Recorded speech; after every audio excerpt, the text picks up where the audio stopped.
Et si en fait on prenait le problème à l'envers depuis le début? Et si sur les véhicules électriques, plutôt que d'améliorer l'autonomie, il fallait améliorer la vitesse de recharge? Ici, on a un XPeng G9 de dernière génération qui promet une recharge de 10 à 80% en 12 minutes. On va voir si la promesse est tenue, mais aussi l'impact que ça peut avoir sur votre quotidien. Évidemment, on va aussi tester son confort, son habitabilité, et puis ce que ça donne derrière le volant. Allez, c'est parti!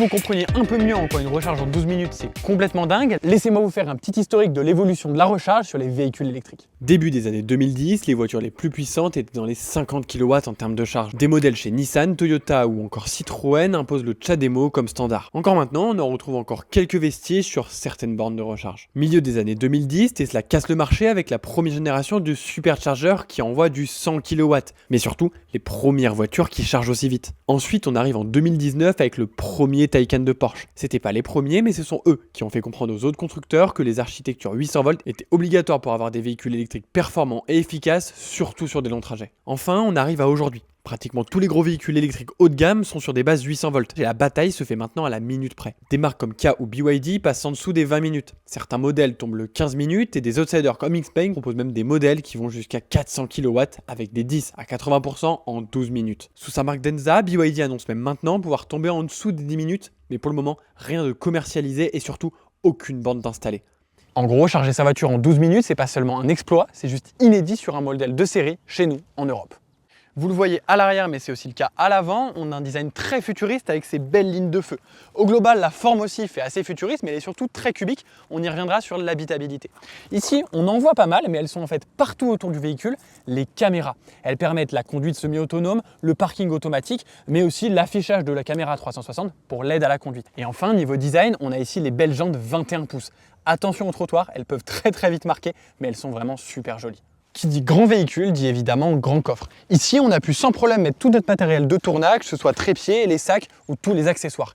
Sur l'ancien modèle, mais qui globalement avait toutes les mêmes dimensions, j'ai même pu dormir dedans avec le matelas. On était deux et honnêtement, ça s'est vraiment bien passé. Et pour ceux qui sont plutôt chiffres, à l'arrière, on a 660 litres avec les sièges relevés et à l'avant, on peut mettre un gros bagage cabine.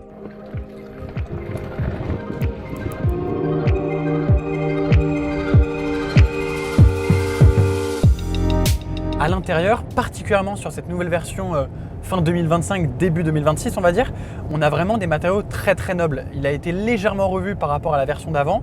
On a toujours évidemment du simili-cuir un petit peu de partout, des matériaux très qualitatifs, des nouveaux boutons de porte qui sont assez jolis. Sur le ciel de toit, on a un Alcantara, une sorte de suédine qui est vraiment très joli. On a toujours un grand ciel de toit presque trop teinté. J'ai donc évidemment un écran devant moi, l'écran conducteur sur lequel je vais avoir mes infos basiques de conduite, l'écran central pour tout ce qui est réglage du véhicule, navigation et autres, un écran passager qui lui peut mettre des films, se gérer la musique et même gérer tout ce qui est chauffage, siège massant, etc. Malheureusement, en termes d'écran, pas de HUD. C'est quelque chose que je trouve vraiment dommage, surtout quand on voit le HUD qu'on a eu dans P7 Plus, qui est vraiment incroyable, on en parlera bientôt sur la chaîne.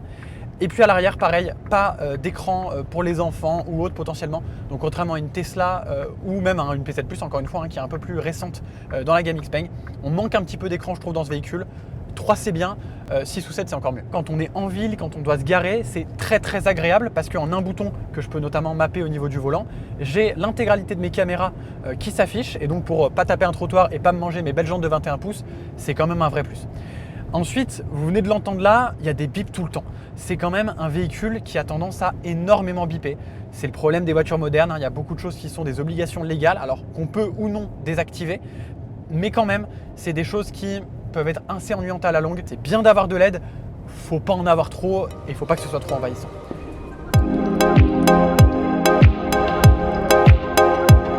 En parlant d'envahissant, ce que j'ai devant moi, c'est évidemment le volant.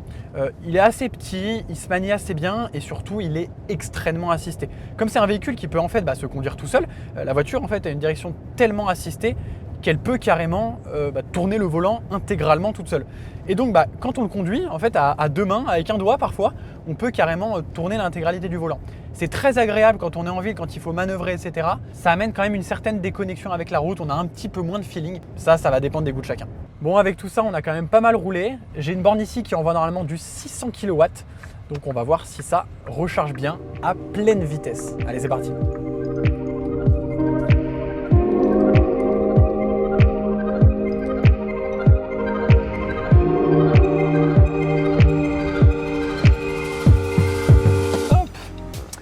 que je me suis dit, c'est que plutôt que de vous faire tout un blabla sur comment marche la recharge, etc., bah, c'est tout simplement d'aller sur une borne compatible et de faire la recharge avec vous. Donc là, je suis à 12%, je ne suis pas vraiment à 10, je suis un petit peu au-dessus. La batterie est préconditionnée, de toute façon, elle l'était déjà au niveau de la chaleur qu'il fait aujourd'hui, il n'y a pas de problème.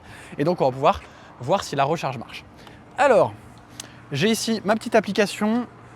J'ai oublié de prendre la clé, donc je vais ouvrir, hop, ici, ma trappe de recharge. Je peux prendre mon pistolet numéro 6. Donc là, je fais commencer la recharge. Hop, brancher le connecteur, il n'y a plus qu'à. Et voilà. Initialisation, tout de suite on voit qu'il l'a trouvé. Préparation à l'alimentation électrique, on a entendu le petit clic dans la borne.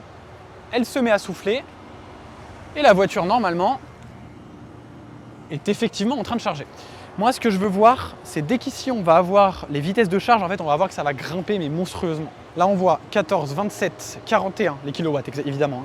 55, 87, on a déjà passé les 100 kW. Il ne faut pas oublier qu'il y a quelques années, c'était le maximum de certaines voitures. On a passé les 150, c'est encore le maximum de certaines voitures aujourd'hui. Et là, ça continue à monter. En fait, c'est ça qui est assez dingue avec ce genre de véhicule, c'est que ça monte, ça monte, ça monte. 416 et elle continue à monter. Donc on est bien sur une bande 600, on y reviendra dans la conclusion, je ne recommande pas spécialement de tout le temps faire une recharge comme ça, mais par contre, ça peut ouvrir des usages, vous allez comprendre. Pendant que je suis là, je voulais vous montrer un peu cette application, parce qu'elle marche vraiment excessivement bien. Donc évidemment, je peux verrouiller, ouvrir les fenêtres, ouvrir le coffre. J'ai ma clé digitale, donc c'est là que je peux configurer le fait que la voiture se déverrouille avec le téléphone. Je peux gérer mon chauffage, mettre le chauffage au max, la clim au max. Typiquement, en forte chaleur, c'est assez agréable de pouvoir gérer ça à distance. Et moi, ce que j'aime le plus, c'est cette partie-là. Je vais avoir la montée-descente et le stationnement à distance. C'est-à-dire que là, ce que j'ai fait dans le véhicule, de pouvoir sélectionner une place et que la voiture s'y mette directement, bah, je peux le faire ici. Bon, en attendant que cette charge finisse, j'en profite pour vous parler un peu de ce modèle long range. Ici, on n'est donc pas sur le modèle performance qui a la plus grosse accélération, mais sur le long range qui a la plus grosse autonomie. 585 km en WLTP. C'est du théorique, mais pour avoir fait du coup un road trip Dolomites, Italie, montagne, autoroute, un peu de tout, avec du coup le précédent G9 qui avait pratiquement la même autonomie, simplement pas la recharge aussi rapide. En fait, c'est un vrai banger.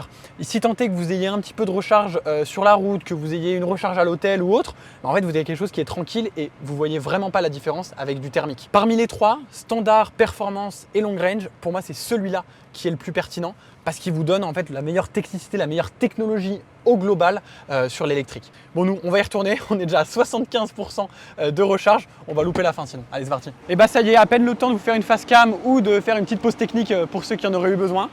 Là, je viens de l'entendre, elle vient de s'arrêter de souffler.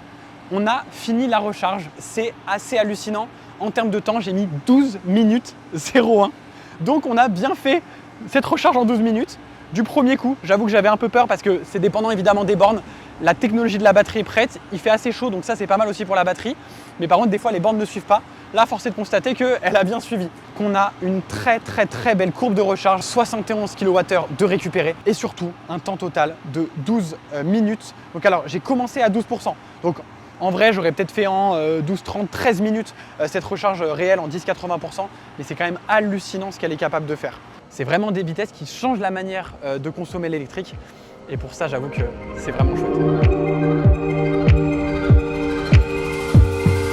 En fait, sur ce véhicule, ici j'ai mon sélecteur de vitesse, marche avant, marche arrière et parc. Et si je fais hop 2 fois comme pour la marche avant, vous le voyez, ça m'active le X-Pilot, un système de maintien de voie qui me permet aussi de faire des changements de voie. Typiquement ici, je veux me rabattre, je mets mon clignotant, il vérifie qu'il n'y a rien. Il faut que j'appuie évidemment une petite pression sur le volant pour qu'il vérifie que je sois bien là.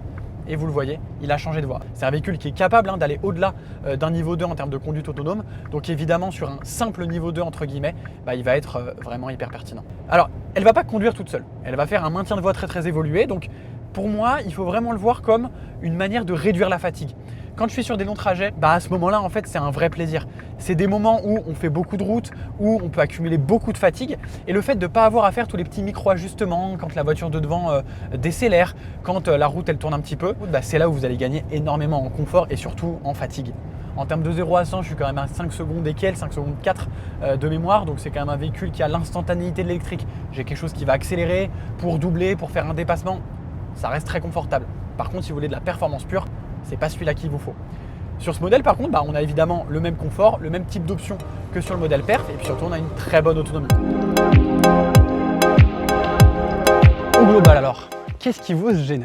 Moi j'ai beaucoup aimé, je pense que vous l'avez vu dans la vidéo, je trouve que techniquement, c'est un produit qui est très abouti. En termes de rapport qualité-prix, si on le compare à de l'européenne, de l'allemande ou même de la française, ça marche vraiment très bien. On a un niveau de prix pour le niveau de qualité et de technologie qui est fourni qui est vraiment excellent. C'est un véhicule que j'aime beaucoup, que je trouve hyper pertinent, très bien placé et que je peux vraiment que recommander.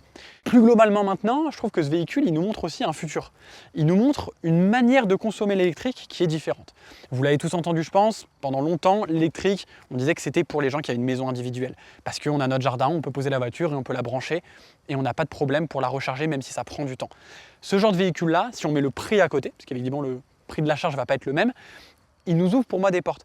Il nous permet de se dire, ok, j'ai pas de bande de recharge au travail, j'ai pas de bande de recharge à la maison, par contre j'ai une bande de recharge chez mon épicier, chez mon boulanger ou sur la route, et je peux aller me poser le temps de faire mes appels de la semaine, répondre à quelques mails ou juste me poser 2 secondes dans ma voiture. C'est quelque chose qui, quand on parle d'un 12, 15 et même 20 minutes si ce n'est pas les bandes les plus rapides, c'est complètement envisageable.